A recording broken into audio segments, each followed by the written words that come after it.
उद्यापासून सुरू होणाऱ्या राज्याच्या हिवाळी अधिवेशनाच्या निमित्ताने पहिल्यांदा सर्व पत्रकार बंधू भगिनींचं मी या ठिकाणी स्वागत करतो। आत्ताच आमची मंत्रिमंडळ बैठक पार पडलेली आहे। त्याच्या आधी चहापानाचा कार्यक्रम होता। विरोधी पक्षाने परंपरा पाळत चहापानावर बहिष्कार टाकला आहे, त्यामुळे आम्हालाच आमचा चहा प्यावा लागला। पण आज विरोधी पक्षाची जी काही पत्रकार परिषद झाली ती अतिशय निराशेने भरलेली आणि केवळ त्रागा करणारी अशा प्रकारची पत्रकार परिषद त्यांनी घेतली। खरं म्हणजे त्या पत्रकार परिषदेत अनेक गमती झाल्या। भास्करराव जाधवांनी वडेट्टीवारांच्या बाईकची बॅटरी बंद केली आणि भास्कररावांना नवीन उपरती झाली की काँग्रेस इमानदार होती, सुसंस्कृत होतीच म्हणाले, ते आहे नाही म्हणाले, तुम्ही बघा होती म्हणाले। त्यांना वस्तुस्थिती माहिती आहे काय। आणि अनेक गोष्टी ते जे बोलले त्यानंतर मग पत्रावर सह्या करायलाच कोणी मिळालं नाही, त्यामुळे 2 तास उशिरा आमच्याकडे पत्र आलं आणि शरद पवार गटाच्या कोणाची सही त्याच्यावर नाही आहे। त्यामुळे आता त्याचा काही वेगळा अर्थ मी काही काढणार नाही, पण नाही आहे हे मात्र नक्कीच आहे। खरं तर वडेट्टीवार जे आज एकदम जोरात होते ते विदर्भावर देखील बोलले। भास्कररावनी वेगळा सूर लावला, त्याच्यामुळे तो सूर दुसरीकडे गेला। पण वडेट्टीवारांना मला एवढंच सांगायचं आहे की 2014 पूर्वीचा विदर्भ आणि 2014 नंतरचा विदर्भ हा त्यांनी बघावा। नव्हे तर त्यांच्या ब्रह्मपुरीच्या बाजूलाच गडचिरोली जिल्हा सुरू होतो। 14 पूर्वीचा गडचिरोली जिल्हा आणि आताचा गडचिरोली जिल्हा हा जर त्यांनी बघितला तर निश्चितपणे त्यांच्याही लक्षात येईल की काय बदल घडलेला आहे, सिंचनाच्या सोयींमध्ये काय बदल घडलेला आहे, रस्त्यांमध्ये काय बदल घडला आहे, इन्फ्रास्ट्रक्चरमध्ये काय बदल घडला आहे, हे त्यांनी बघावं असं मला वाटतं। खरं तर एकूण आपण जर बघितलं तर कोणावरच आता आमच्या विरोधी पक्षाचा विश्वास उरला नाही। सुप्रीम कोर्ट, निवडणूक आयोग, पीठासीन अध्यक्ष, सभापती अशा सगळ्या संवैधानिक जेवढ्या इन्स्टिट्यूशन्स आहेत, संस्था आहेत, त्यांच्यावर आग पकड करण्याचं काम हे ते करत आहेत। खरं म्हणजे राज्याच्या आर्थिक स्थितीवर देखील राज्य दिवाळखोर झालं। आता मला माहिती आहे की त्यांना राज्य दिवाळखोर दाखवायची घाई झालेली आहे, पण मी त्यांना स्पष्टपणे सांगतो की राज्याची आर्थिक स्थिती ही जरी ओढताणीची असली तरी राज्य कुठेही दिवाळखोरीकडे चाललेलं नाही। किंबहुना देशाच्या मोठ्या राज्यांमध्ये आजही सर्वात निकषांमध्ये चालणारी अर्थव्यवस्था ही महाराष्ट्राची अर्थव्यवस्था आहे। याचा अर्थ असा माझा दावा नाही की आमच्याकडे खूप पैसे आहेत, पण एवढंच सांगू इच्छितो की ज्या योजना हाती घेतलेल्या आहेत त्या योजना पूर्ण करण्याकरता पैसे आमच्याकडे आहेत, ते आम्ही देतो। दुसरं, शेतकऱ्यांच्या संदर्भातही त्यांनी सांगितलं, त्यामुळे जवळपास 92% शेतकऱ्यांना, जे काही पूरबाधित शेतकरी होते आणि ही संख्या 90 लाखाच्या वर आहे, 92% शेतकऱ्यांना मदत मिळालेली आहे। 8% जे शेतकरी आहेत ते KYCचा त्यांचा प्रश्न आम्ही सोडवतो। KYCचा प्रश्न असलेले जवळपास 12 लाख शेतकरी होते, त्यातल्या अर्ध्यापेक्षा जास्त शेतकऱ्यांचा प्रश्न आतापर्यंत आपण सोडवलेला आहे आणि उर्वरितही सोडवणं चाललं आहे. ते सोडवल्याबरोबर त्यांना आपण ते पैसे देणार आहोत. त्यामुळे हे म्हणणं की शेतकऱ्यांना मदत मिळाली नाही, अभ्यास न करता केलेलं अशा प्रकारचं हे विधान या ठिकाणी आहे. आणि आपण जी पावसाची मदत म्हटली होती ती पण गेलेली आहे आणि 10,000 रुपयाची मदत आपण एक जी काही वेगळी देण्याचा निर्णय केला होता तीही पण मदत आपण ही या ठिकाणी पूर्णपणे दिलेली आहे. आणि एकूणच या संपूर्ण अधिवेशनाच्या निमित्ताने या सगळ्या विषयांवर आम्ही चर्चा करण्याकरता तयार आहोत. निश्चितपणे जे जे प्रश्न विरोधी पक्ष विचारेल त्या प्रत्येक प्रश्नाला समर्पकपणे आम्ही उत्तर देऊ. शेतीच्या संदर्भातली चर्चा असेल किंवा इतर कुठल्याही संदर्भातली चर्चा असेल त्याला उत्तर देण्याची आमची तयारी आहे. मुळात अधिवेशन लहान आहे अशा पद्धतीनं त्यांनी मुद्दा मांडला.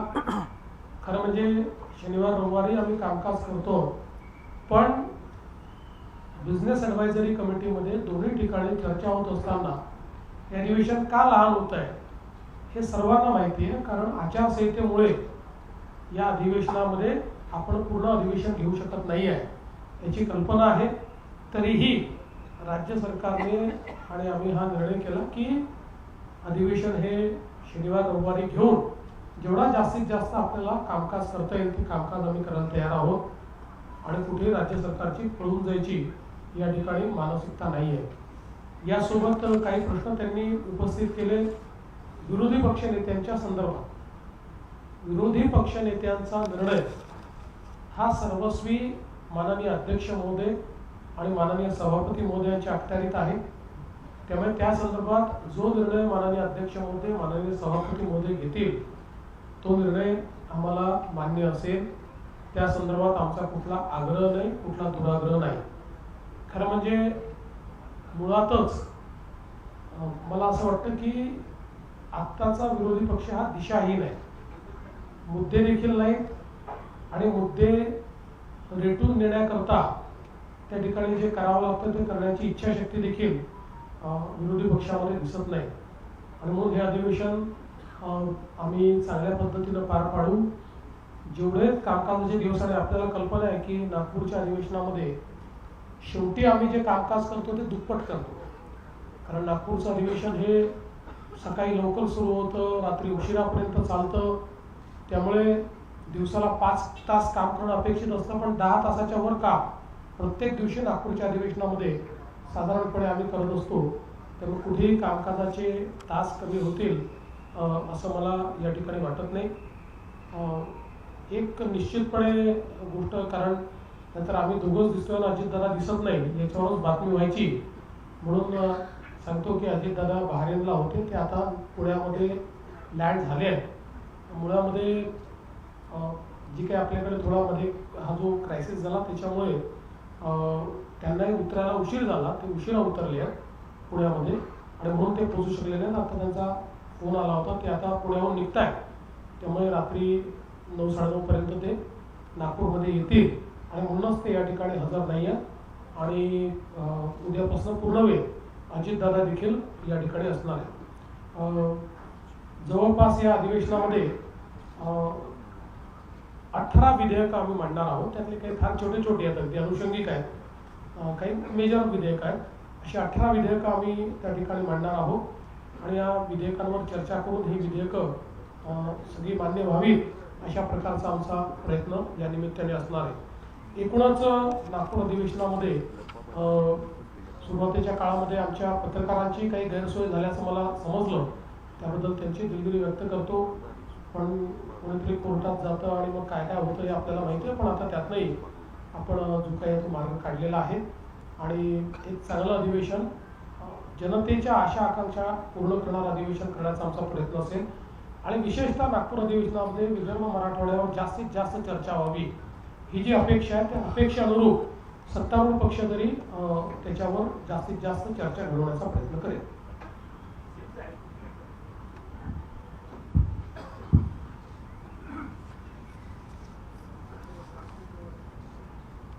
उद्यापासून हिवाळी अधिवेशन सुरू होत आहे.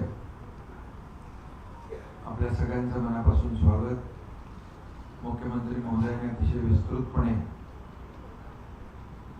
अधिवेशनासंदर्भात विरोधी पक्षाच्या संदर्भात आपल्या समोर चर्चा केली आहे. महायुती सरकारच्या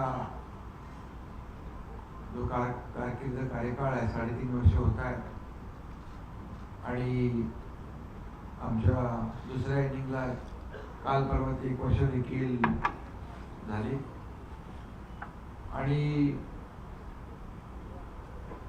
दुसऱ्या इनिंगचं आपलं हे दुसरं हिवाळी अधिवेशन आहे.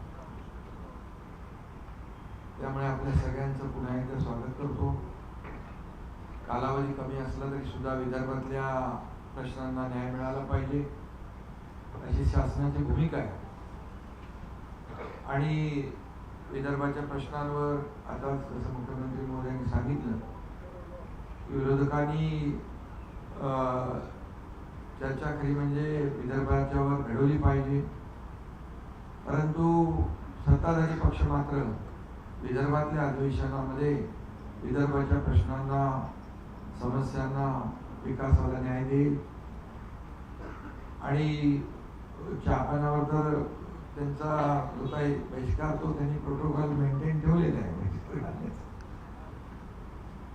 त्याबद्दल मी काय बोलू इच्छित नाही, पण एकंदरीत गेल्या आमच्या पहिल्या महायुतीच्या इनिंग मध्ये विरोधक फार जोरात होते.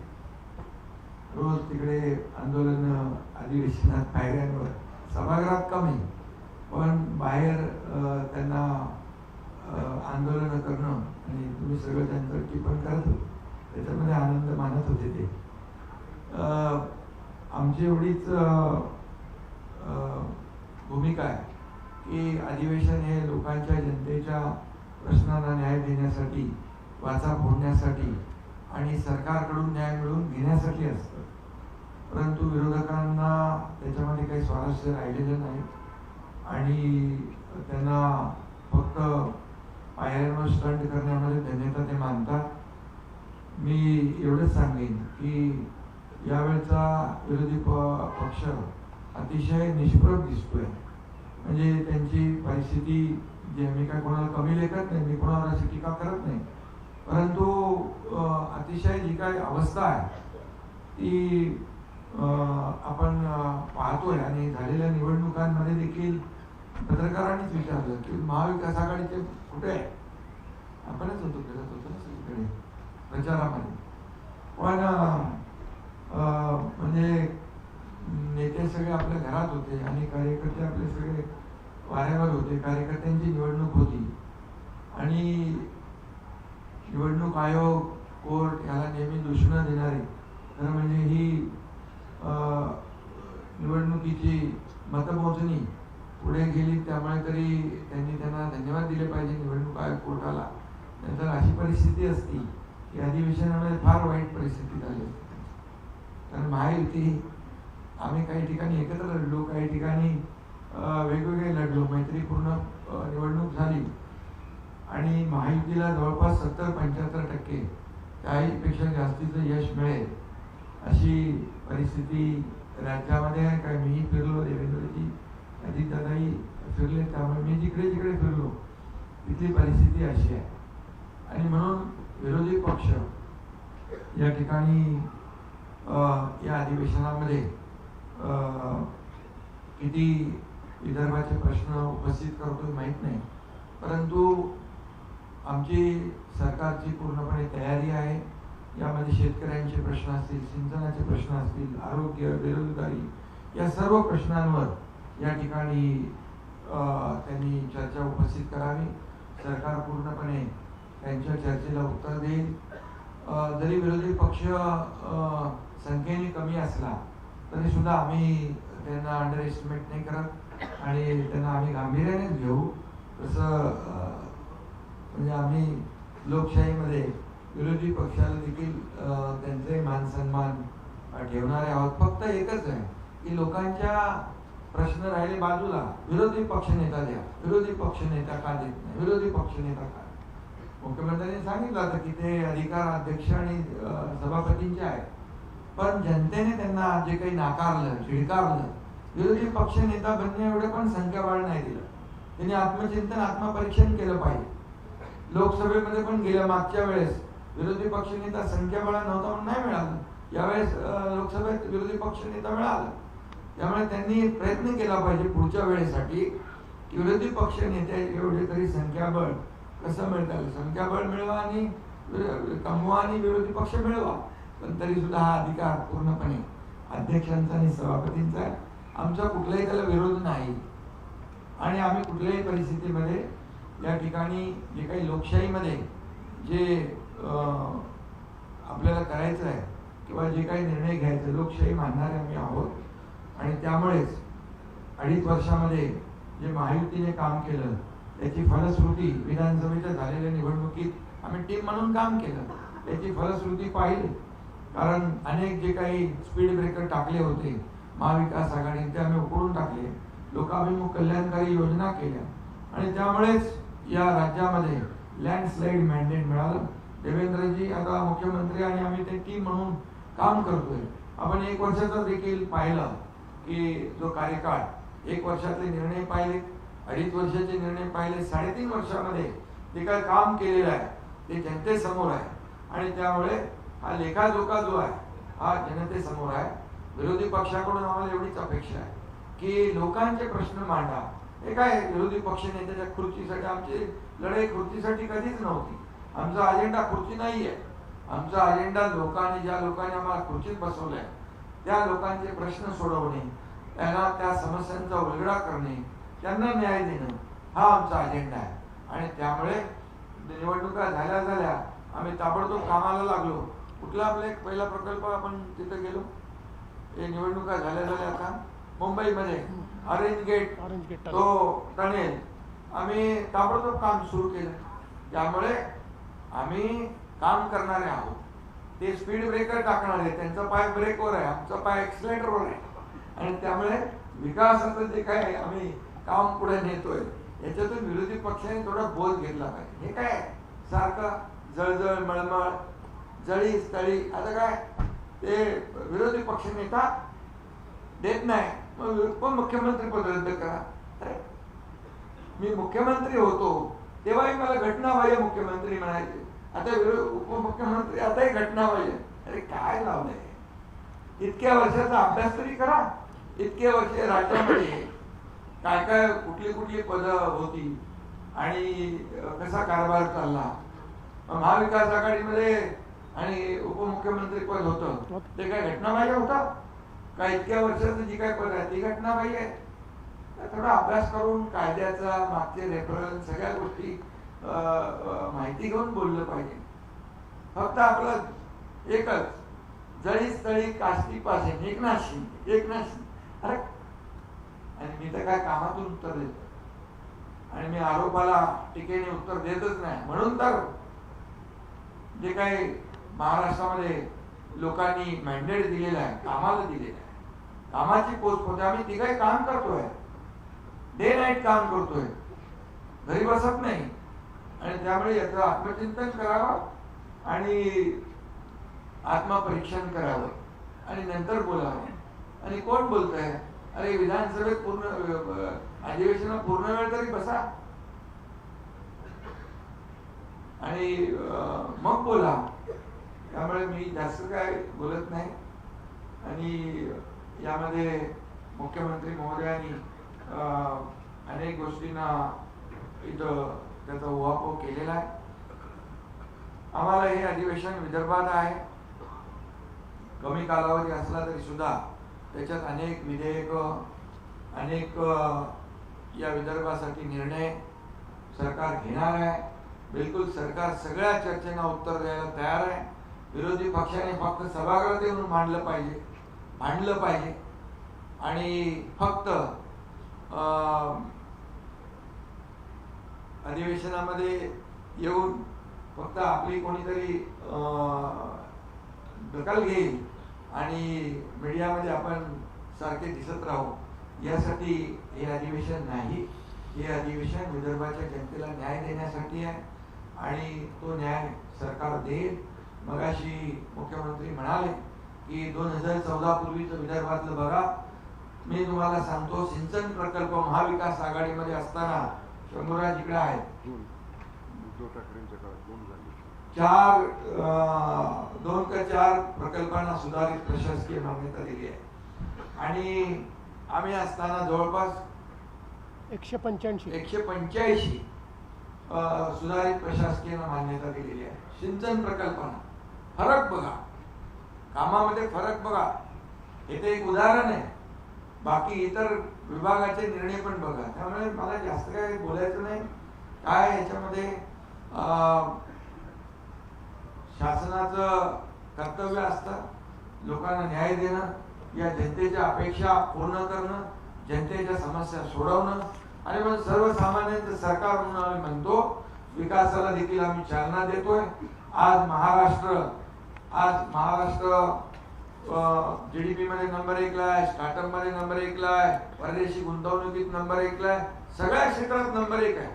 आणि म्हणून आज जे काही याला म्हणजे जाऊ द्या, वाहवा सोडून द्या किंवा चांगलं काम करताय हे बोलायचं सोडून द्या, पण टीकाकारी तुमची सकारात्मक असावी.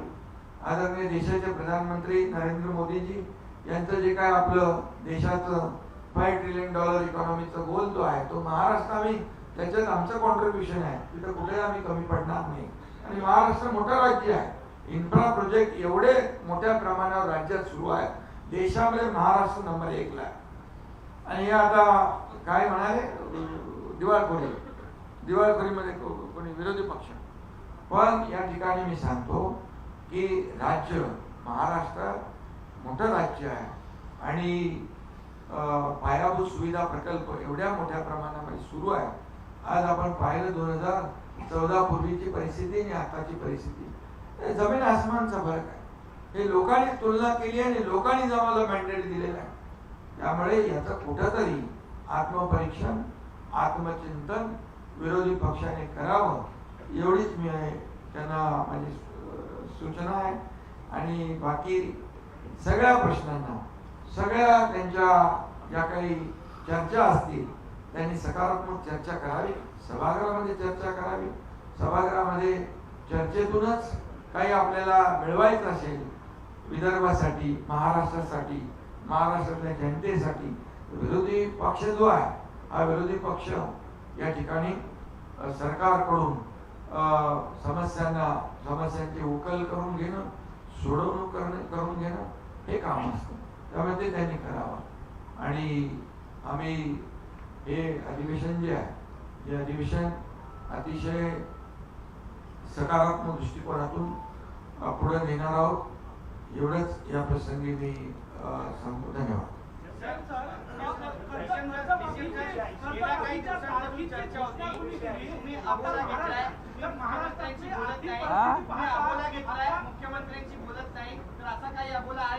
आता आम्ही काय करतो, रोज एकमेकांना फोन करतो ना, त्याचं तुम्हाला रेकॉर्डिंग पाठवतो.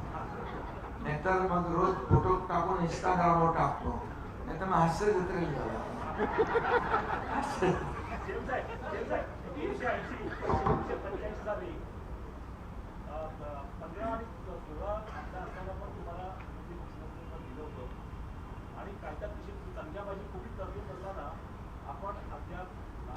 तुम्ही चुकीच्या ठिकाणी प्रश्न विचारताय.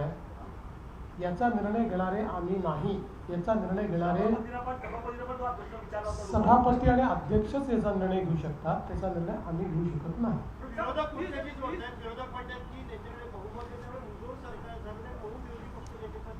असं आहे की विरोधक कशाशी आम्हाला जोडतात, त्यांना आम्हीच दिसतो.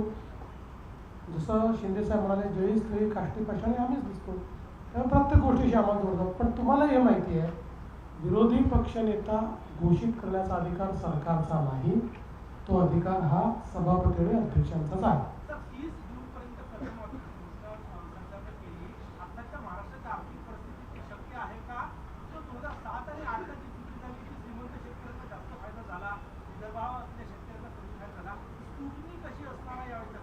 असं आहे की आता परवडो का न परवडो, एकदा करायचं ठरलं तर करायचं. त्याचा फार विचार करायचा नसतो. कारण शेतकऱ्यांना द्यायचं म्हटलं तर आता जसं मार्ग निघेल तसा काढू.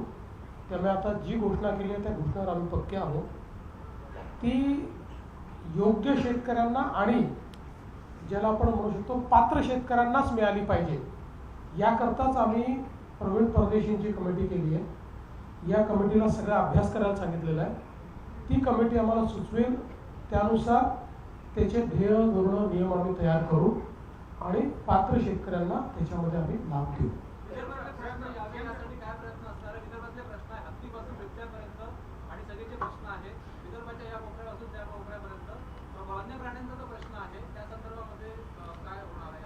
निश्चितपणे वन्य प्राण्यांच्या प्रश्नावरही आम्ही समर्पक उत्तर देऊ. कारण त्या संदर्भात एक पॉलिसी आपण तयार केलेली आहे.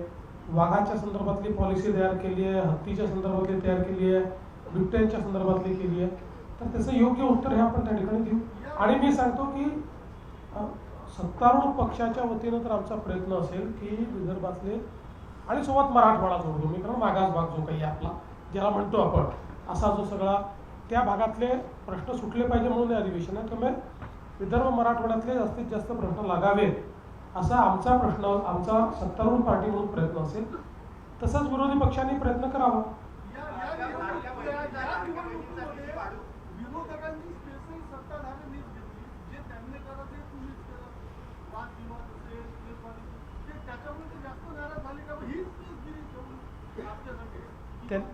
असं आहे की त्याकरता ते आम्हाला दोष देऊ शकत नाही. हा सर्वस्वी त्यांचा दोष आहे. याचं कारण बघा, नगरपालिकेची निवडणूक ही कार्यकर्त्यांची निवडणूक असते आणि आम्ही तिघांनी बसून हा निर्णय घेतला की जे कार्यकर्ते आपल्याकरता राबराब राबतात, हाडाचं काढं करतात, त्या कार्यकर्त्याच्या निवडणुकीमध्ये आपणही त्यांच्या पाठीशी उभं राहिलं पाहिजे. 4-4, 5-5 वर्षाच्या गॅप नंतर निवडणुका होत होत्या. कार्यकर्त्यांची अपेक्षा मोठी होती. त्यामुळे हाही निर्णय आम्ही केला की सगळीकडे युती होणं शक्य नाही. कार्यकर्त्यांचे ॲस्पिरेशन्स आहेत. त्यामुळे जिथे शक्य आहे तिथे आम्ही युती केली, जिथे नाही तिथे नाही केली. कुठे 2 पक्षांनी केली, कुठे 3 पक्षांनी केली, कुठे कोणीच केली नाही. आणि सिरियसली या निवडणुकीमध्ये आम्ही सगळे उतरलो. मी मुख्यमंत्री असलो तरी 10,000 लोकसंख्येच्या गावातही जाऊन प्रचार करून आलो. कारण जे कार्यकर्ते आमच्याकरता काम करतात, प्रचार करतात, त्यांच्याकरता मत मागणं ही आमची जबाबदारी आहे. दुर्दैवाने विरोधी पक्षातले जे नेते आहेत ते कार्यकर्त्यांना विसरले. त्यांचे कार्यकर्ते लढत नव्हते का? लढत होते. कार्यकर्ते लढले, त्यांनी निवडणुका लढल्याच. पण नेत्यांनी मात्र कार्यकर्त्यांना वाऱ्यावर सोडलं. कार्यकर्त्यांकरता ते मैदानावर उतरले नाहीत. आणि याचं एकमेव कारण होतं की पुढची भीती होती, त्यांना हारण्याची भीती होती. जसं त्या ठिकाणी समजा या निवडणुकीत हारलो तर मग आता जे काही आपल्या महानगरपालिकेमध्ये ब्रँड ठाकरे दाखवायचा आहे, मग उबाठा दाखवायची आहे, मग NCP SP दाखवायची आहे आणि आम्ही कसे जिंकणार आहोत, त्याचा फुगा फुटेल, काँग्रेसचा फुगा फुटेल म्हणून यांनी हिंमत केली नाही आणि म्हणून हे उतरले नाही. हे सस्पष्ट आहे.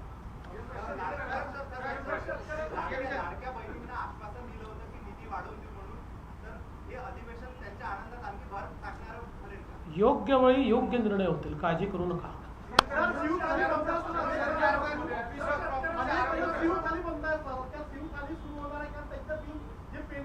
जेवढ्या ठिकाणी शिवथाळी चालली आहे ती सगळी चालू राहील.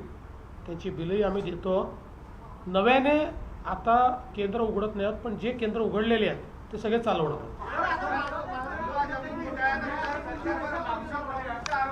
काय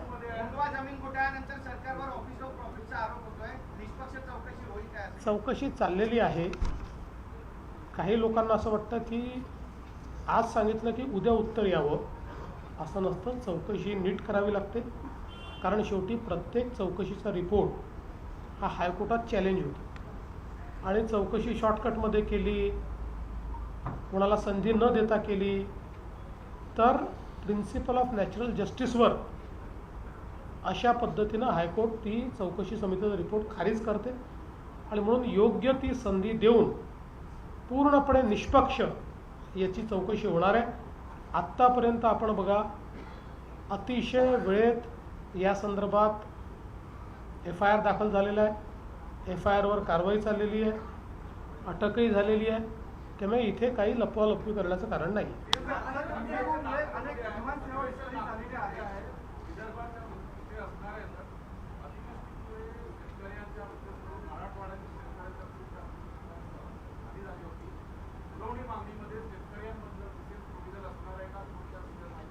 आम्ही त्याचे पैसे ऑलरेडी देऊनच टाकले.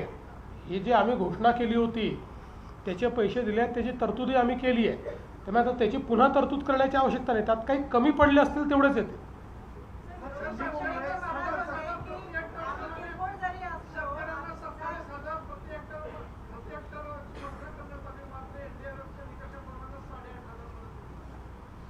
जर आम्ही जे सांगितलं ते नीट आपण ऐकलं आणि काय घडलं आहे बघितलं तर आपल्या लक्षात येईल. NDRFच्या निकषाप्रमाणे पैसे दिले, त्याच्यासोबत 10,000 रुपये वेगळे दिले आणि त्याच्यासोबत खरडून गेलेल्या जमिनीकरता वेगळे दिले, विहिरीकरता वेगळे दिले. असे सगळे पैसे जर तुम्ही बघितले तर जो पहिला शेतकरी आहे म्हणजे कोरडवाहूचा, त्या कोरडवाहूच्या शेतकऱ्याला 8,500 रुपये प्लस 10,000 रुपये आणि मग खरडून गेल्याचे वेगळे आहेत. त्याच्यावरचा जो शेतकरी आहे बागायती त्याला 22,000 प्लस 10,000 आहे म्हणजे 32,000 आहेत.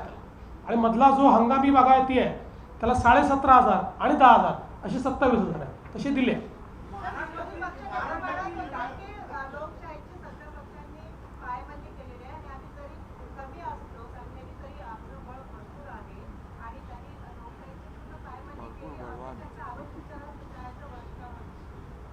खरं म्हणजे लोकशाहीवर बोलण्याचा त्यांना अधिकारच राहिलेला नाही. याचं कारण भारताच्या संविधानाने तयार केलेल्या एकाही संस्थेवर त्यांचा विश्वास नाही. त्यांना न्यायालय मान्य नाही, त्यांना निवडणूक आयोग मान्य नाही, त्यांना RBI मान्य नाही, त्यांना विधानमंडळ मान्य नाही, त्यांना विधानमंडळाचे पीठासीन अधिकारी मान्य नाहीत, त्यांना CAG मान्य नाही. त्यामुळे भारतीय संविधानावर त्यांचा विश्वास नाही, संविधानाने तयार केलेल्या संस्थांवर त्यांचा विश्वास नाही. त्यामुळे त्यांनी संविधानावर बोलणे हास्यास्पद आहे. अरे पहिल्या बेंचवाल्यांनी जर मागच्यांना ताब्यात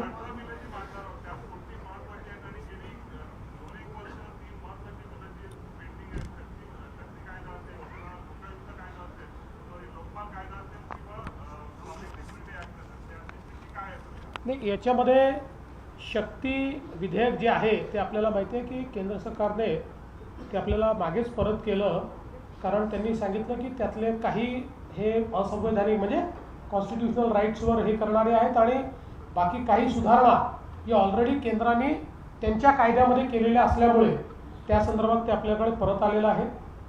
लोकपाल विधेयक जे आहे हे केंद्राने आपलं मंजूर केलेलं आहे. फक्त त्याच्यामध्ये आपल्याला एक सुधारणा करायला त्यांनी सांगितलेली आहे की आपण लोकपाल विधेयक करताना राज्यासोबत केंद्राचे अधिकारी पण त्याच्यामध्ये घेतले होते. तर त्यांनी त्यात तेवढी सुधारणा आपल्याला सांगितली आहे. बाकी सगळं मान्य केलं आहे. तेवढी सुधारणा आपण करणार आहोत की केंद्राचे अधिकारी हे केंद्रीय लोकपाल बिलाने कव्हर असल्यामुळे त्यांना वगळायचं. बाकी आपलं लोकपालाचं बिल त्यांनी जवळपास सगळं मान्य केलेलं आहे. आणि आपलं जे पब्लिक सिक्युरिटीचं जे विधेयक होतं ते आता अंतिम टप्प्यामध्ये आहे, ते लवकरच मान्य होईल.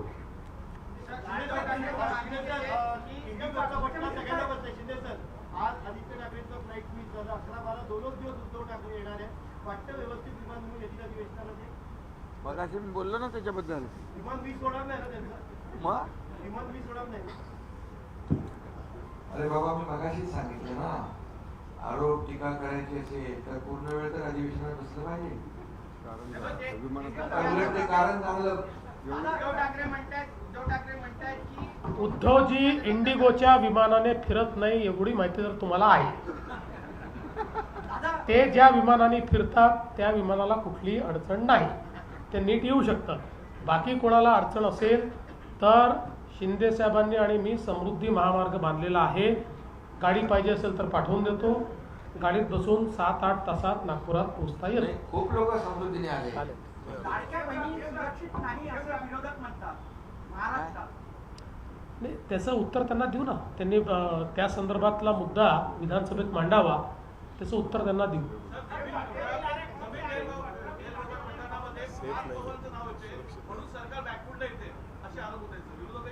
आम्ही फ्रंट फुटलाच खेळणारे आहोत, बॅक फुटला जातच नाही आम्ही.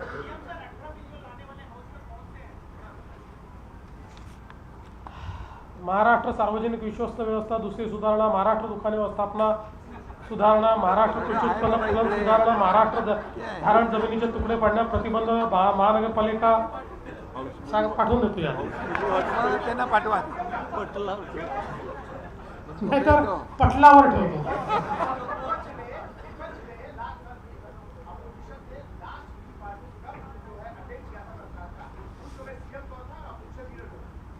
उस समय सीएम पृथ्वीराज चौहान थे और लीडर ऑफ अपोजिशन खड़से जी थे. हम सब लोग गए थे, हमने पृथ्वीराज जी की चाय पी थी.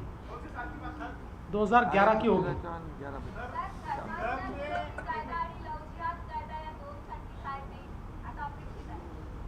या संदर्भात कमिटी आपण केलेली आहे.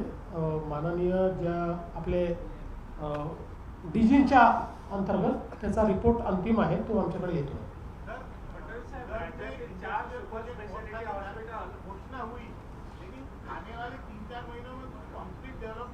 क्या क्या क्या क्या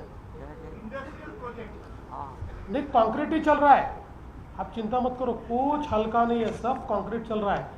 जो अनाउंसमेंट हुई है वो सारी इंडस्ट्री आ रही है. और हम तो बार बार अभी इस हाउस में भी हम बताएंगे कि हमने डाउस में जो करार किए थे उसमें से कितनी आई, क्या स्थिति है, सब बताएंगे.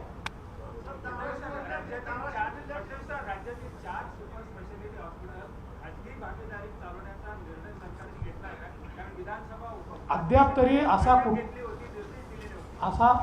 असा कुठलाही निर्णय मंत्रिमंडळापुढे आलेला नाही.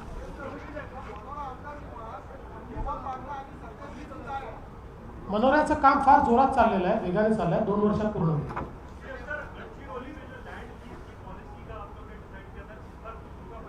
नहीं हो गया ना, उसको तो उसके लिए कैबिनेट ने निर्णय कर दिया है ऑलरेडी.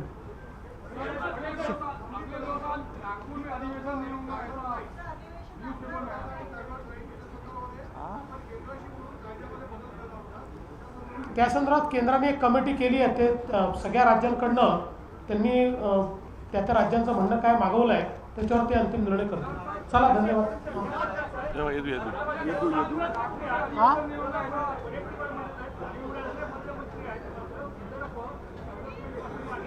म्हणूनच मी त्यांना सांगितलं जरा बाजूलाच गडचिरोलीला बघा, 14 पूर्वी काय होतं ना आता काय आहे. त्यांचे डोळे बंद हा प्रॉब्लेम आहे. काय काय येतो